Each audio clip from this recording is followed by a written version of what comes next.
या न्यूज बुलेटिनचे सहप्रायोजक आहेत गोकुळ. पन्हाळा तालुक्यातील बादेवाडी येथील अनिता शिवाजी गवड वय वर्ष 50 ही महिला काल बिबट्याच्या हल्ल्यात जखमी झाली. तिला बोरपाडे प्राथमिक आरोग्य केंद्रात उपचार करून पुढील उपचारासाठी रात्री उशिरा CPR रुग्णालयात पाठवण्यात आलं.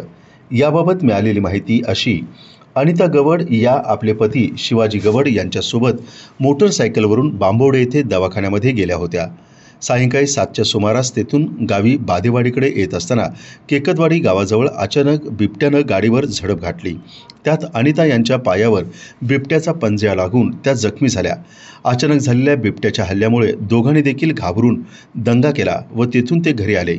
तेथून त्यांना बोरपाडे प्राथमिक आरोग्य केंद्रात दाखल करण्यात आलं. यावेळी वैद्यकीय अधिकारी डॉक्टर शुभंकर पाटील यांच्या मार्गदर्शनाखाली लता धुमाळ यांनी प्राथमिक उपचार करून पुढील उपचारासाठी कोल्हापूरला CPR रुग्णालयात पाठवण्यात आलं.